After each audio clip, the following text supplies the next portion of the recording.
Well,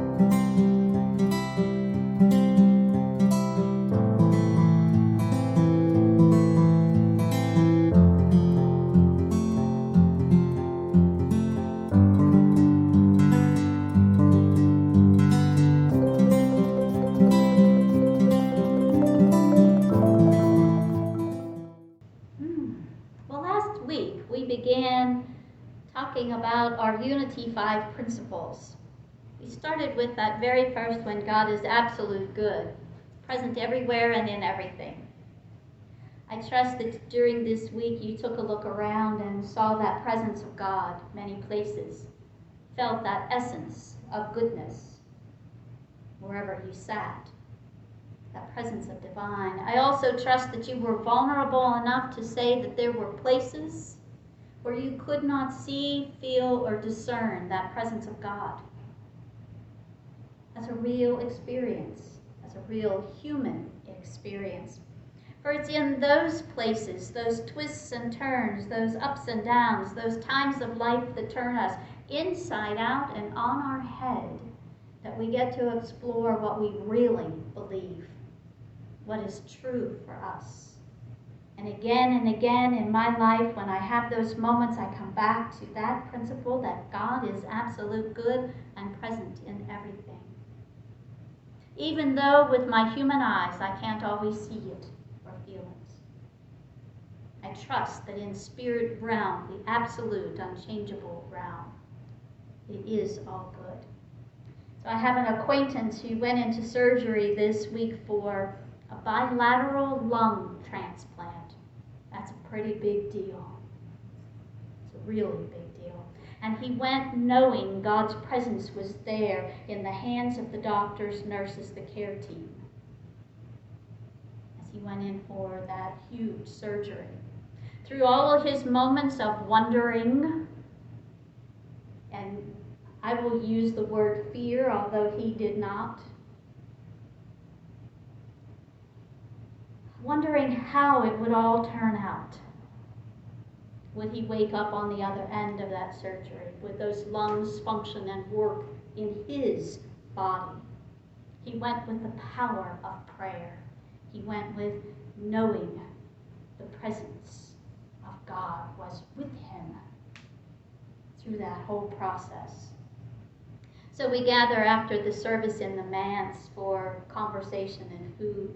Let's talk about some of those moments that is so easy and beautiful to see that, feel that presence of the divine. But also let's talk about those moments where it's a little more difficult, where we can't see it at all. That would be good conversation to have.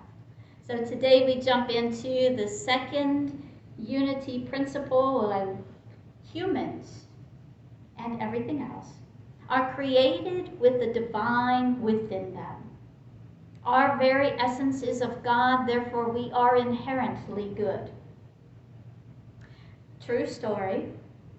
This book that we're using, The 5 Principles, was written by Ellen Davenport, a Unity minister, who happened to be the Unity minister in a Dallas church, not too far from the church where I was the Unity minister, so I had the honor and privilege of knowing her. Soon after the book was published, I invited Reverend Ellen came to our church to speak. It just so happened that that same weekend, my sister was visiting from Pennsylvania. So of course, I took her to church with me. And Ellen was speaking so eloquently and going through the principles, and then she said, human beings have the spark of divinity within them, the Christ presence. Their very essence is of God. Therefore, they are inherently good. And with those words, there was a tremendous gasp from my sister. I think the whole church heard that gasp at the idea that humanity's inheritance is goodness. These were words that were not true for my sister, nor in the church of my youth. It took me a while, quite a while, to come to that idea, accepting that idea that we are born innately good. We are born in original blessing, is what Reverend Ellen calls it. And many of us were raised in religious environments that taught us something very different about ourselves. Something that caused us to have to sit with this idea that maybe we were good. Just maybe we had that pureness in us, that goodness, at birth and always. Many had to take time to be able to see and to know deeply that their true nature is goodness. And people often described our oneness with Creator as being like a drop in the ocean. And if we take a handful of water from the ocean, all the elements of the ocean are in that water. Nothing's left out. Everything is in there. And so it is with each of us. All that God is, we are. How do you feel when you hear that? All that God is, we are. All of the goodness, all of the peace, all of the grace, all of the compassion, all of the kindness, and all of the love that God is, we are. Does that not just take your breath away to think of that as our divine truth? All that God is, we are. It's not diluted or watered down. It's not less than. It's in the fullness and brilliance that all that God is, we are. Last week in the 9 a.m. book study conversation, it was real authentic sharing that for some it felt like blasphemy to say those words, to allow that to fall on us as truth. And then we remember John 10. Jesus was in the temple. He was teaching the lesson about the good shepherd. And the people in the temple started gathering stones with the intention of stoning Jesus. And he asked, "What fault do you find with me?" But they felt him to be blasphemous, saying the things that he said, that he and the Father were one. But he was the same as God. And to which Jesus replied, "Is it not written in your law?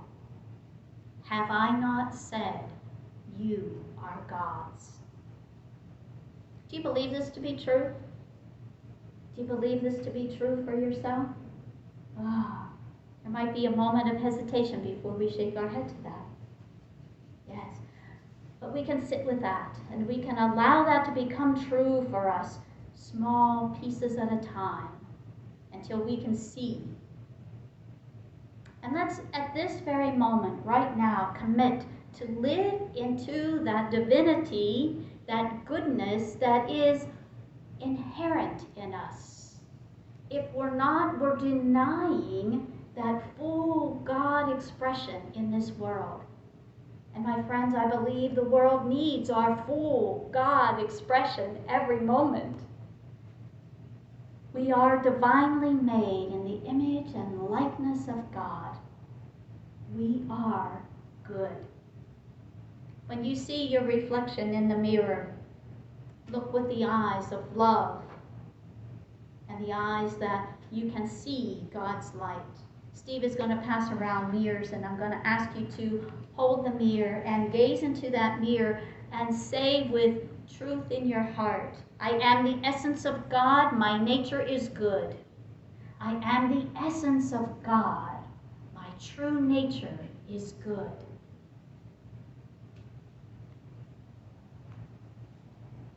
Pause.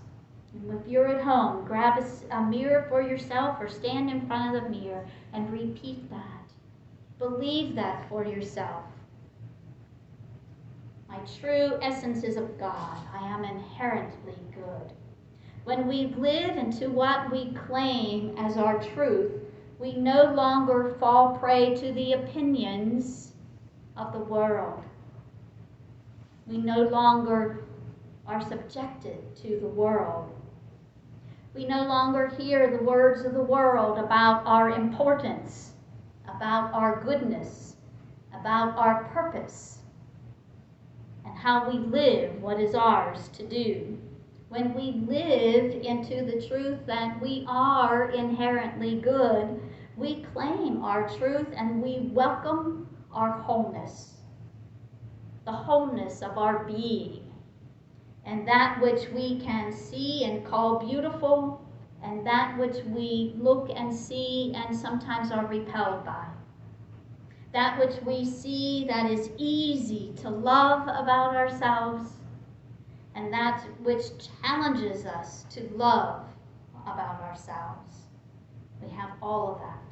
And when we live into what we claim is our truth, we move beyond the self-imposed limitations of this human realm. And we live in that field of infinite possibility. Because we see ourselves as God sees us, as good. And we hold this truth. We hold this truth of our divinity for ourselves. And the more we hold that to be true for ourselves, we see the goodness and our lives unfold in remarkable ways. Who can attest to that? Yes. Yes. And when we fully and completely claim our birthright as goodness, as our true nature, we call ourselves into a different way of living.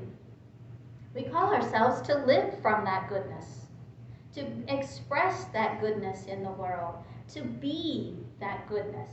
And that shows up with compassion and kindness and love, beginning for ourselves, then moving that out into the world. And when we can see the goodness and the love in ourselves, we can begin to see that in others. There's a song, I love myself so much that I can start loving you so much, that you can start loving you so much that you can start loving me. Think about those words. That's how it works. It begins with loving ourselves and seeing ourselves as God sees us. While we recognize the truth of our divine nature, we also recognize that we are endowed with free will. And it's difficult to look at the actions of some in our world. It's difficult to look over the landscape of our history and to read the newspaper headlines or to hear for even a moment of a newscast. And we can discern great unkindness in humanity, one towards another. And those things that appear to be evil, the things that we call bad. And when we think of this as unity principle, there are a few names that come to mind. People who much of society believes caused enormous pain and suffering in our world. We often, when we talk about this principle, people often question, well, what about the Adolf Hitlers, the Osama bin Ladens of the world? And we might have our own personal list. That family member that we find it difficult to love, that co-worker or boss, the politicians that disagree with us, our friends and family who line up on opposite ends of opinions. We all have those people that we look at and don't immediately see the goodness of God in them. And there's a book by Neil Donald Walsh. It's called The Little Soul in the Sun. It's a children's book, but it's really for adults. And in that, the lesson of that book for me is this. Our souls are in this realm for a time and for a purpose. And each soul comes in this realm to fulfill that purpose. We all have a job to do. We all do that job uniquely. And in this story, friendly soul came to earth to do something so awful that his friend, the little soul, would learn to understand and be forgiveness. Someone was willing to do that for little soul. And when we look at the people who show up in our lives in ways that feel awful and painful, I can't help but wonder, did they agree to come and teach me this? And what am I to learn in this, even the most awful, even the most painful of experiences? I feel certain that you have come to some people, to everyone has come on purpose. I feel certain that you and I have played a role in other people's lives that may be painful. That they may be wondering, why did this person come into my life? We don't want to think that about ourselves, but we touch the bruises and the wounds of others, just as others touch the bruises and wounds for us. And I believe that there's an important reason that we hold ourselves in the posture of love. That we tend to our inner self, so that what we're sharing with the world is loving kindness. That we look deeply within ourselves for all that's moving and shaking inside there, and we nurture it. That we practice our spiritual practices. We use our spiritual tools so that when we are touching the tender spots in another, we're moving with the intention of being the presence of love. So that we're touching those spots and revealing their wounds with this gentleness of heart as we have. Let all we do be done in love. Now, you may have heard it said that when we see the goodness, the kindness, the compassion in the other person, that they are reflecting back to us that goodness, that kindness and compassion that's in us. For me, I believe that to be true. And in order to be in integrity with myself, I also say that when I am seeing anger, resentment, bitterness, sarcasm in another, they are then reflecting back to me what is moving in me at that moment. And this is a really good thing. It's a gift to see that darker side of me come to my awareness. For me, this is becoming aware of my wholeness. So while I like to be shown the gentleness, the kindness, what we call good, the peacefulness, I'm not foolish enough to think that that's all there is. I know how my thoughts move. So in my spiritual nature, I have great capacity to love. In my egoic human self, I am capable of hate. And everything in between. So I choose which I'm going to be in this moment. In my spiritual nature, I have great capacity for peace. And in my human egoic nature, I can bring discord. In my spiritual nature, I have great capacity for compassion. And in my human egoic nature, I have great capacity for indifference. I have all of that in me. I feel certain that each of us, knowingly or unknowingly, feel a role for other people and touch the tender spots. How we approach, what we choose to bring. And sometimes I'm overtaken with that egoic human self. And I have to self-correct to bring myself back to what I know is true in me. My true essence is that of God. Therefore, I am inherently good, as we all are.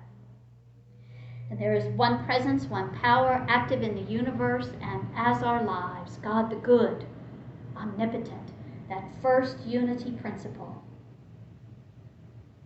Humans have the spark of divinity. Their essence is of God. Therefore, they are inherently good. The second unity principle, so closely tied to one another, so closely embedded in us. So this week, look around. Look around your world and notice what you see in yourself first. Do you see your goodness, your kindness, your compassion? Those things that we would identify as our God self. And when you see anything that is a little less than that, own it. It's yours also. And you can shift it and mold it and transform it into your truth, because that is not what's true in the absolute realm about you. You can make the truth be yours. Look at others. And what's your immediate feeling when someone walks into a room or you see their number on the phone? Is it excitement and joy and enthusiasm to be in the presence of another God self person? Another beautiful light of God showing up in your world? Or is it something different than that? Yeah, sometimes. And we need to be real. So in that moment, that you feel, oh my, here they come. Oh, geez, I know that number. Pause. Center yourself. Remind yourself of who and what you are. And then remind yourself of who and what the other is as well. And I know that your encounter will be a blessed experience for both of you. Let's pause for a time of meditation and contemplation. Relaxing in your seat, knowing that the seat you chose today firmly holds your body, supports your spirit.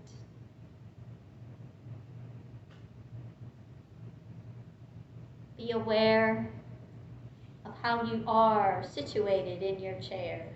Notice your back being supported. I invite you to place your feet on the ground to feel the presence of Mother Earth move through you. Allow your hands to be limber at your side or on your lap. Allow your shoulders to drop and let any tension that you've carried to this moment to slip away.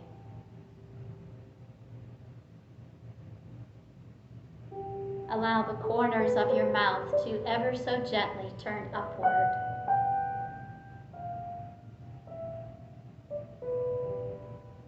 And the thoughts that tumble through your mind, just gently place them aside. You can pick them up again when our time together is complete. Feel that presence at the top of your head extend to Father Sky.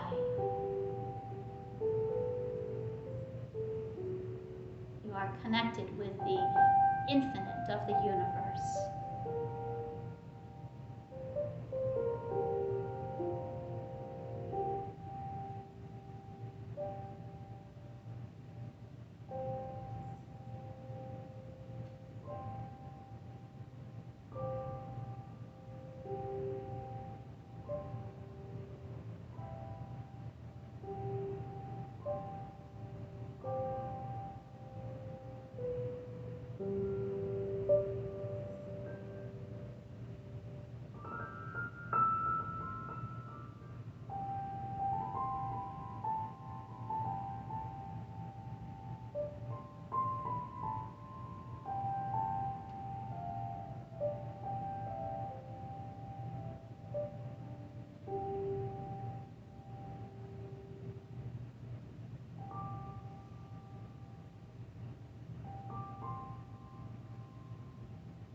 ever so gently, allow the image of one who challenges you to come to mind, one who touches your tender spots and spaces. Allow their image to become clear.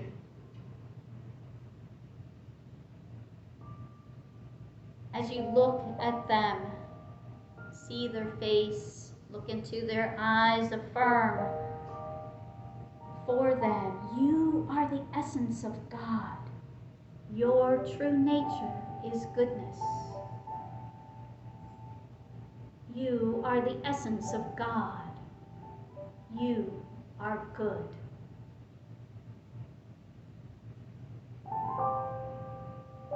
See this person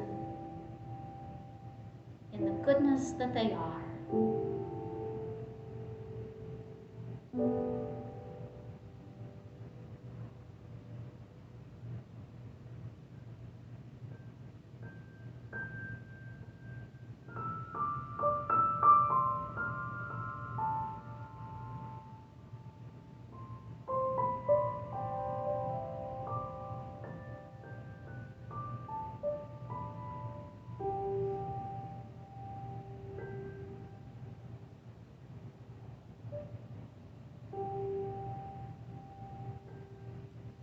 Allow the image of one you love, one you hold dear, to come to mind.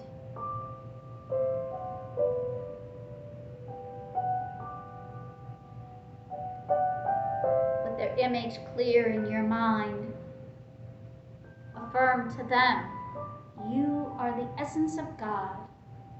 Your true nature is goodness.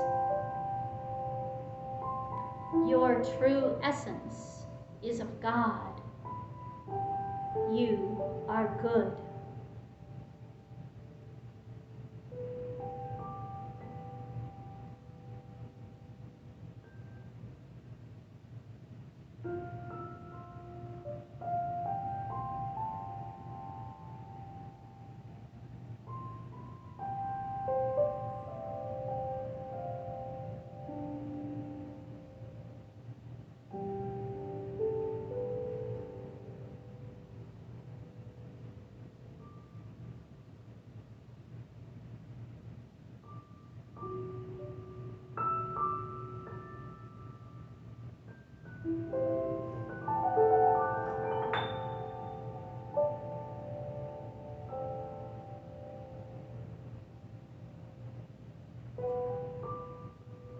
Now open our hearts, open our mind to hold this truth for ourselves.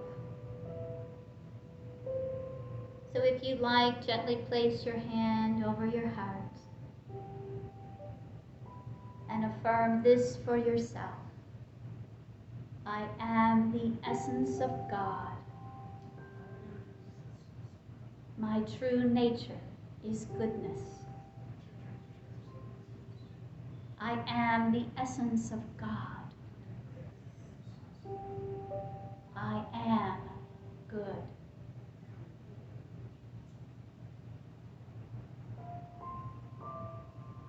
Take that in. Allow it to be your truth.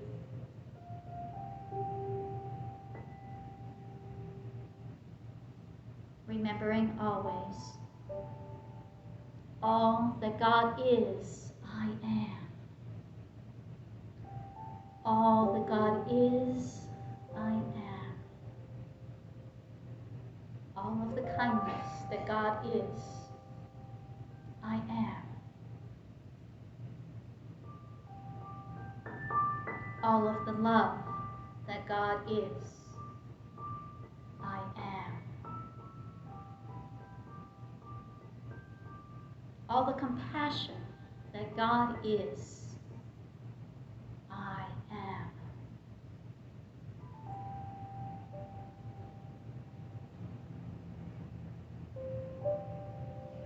Allow these words to be your words. I am the essence of God pressed into life as me.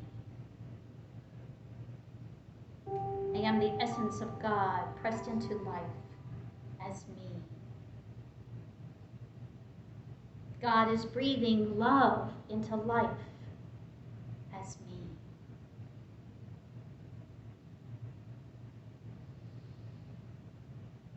God is breathing me into life in this moment.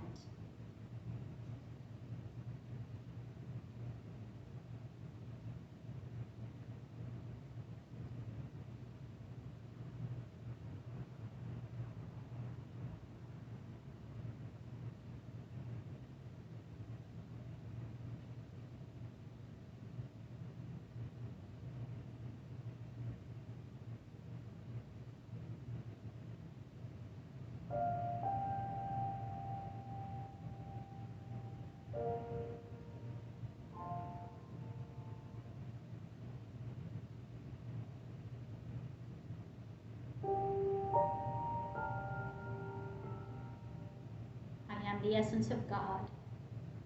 My true nature is goodness. As you gently open your eyes, look around this chapel. For those of you at home who are with someone, turn to one another and notice their godness. Notice their goodness. Notice how their essence permeates the space around and connects with your own. Notice the goodness. So it is.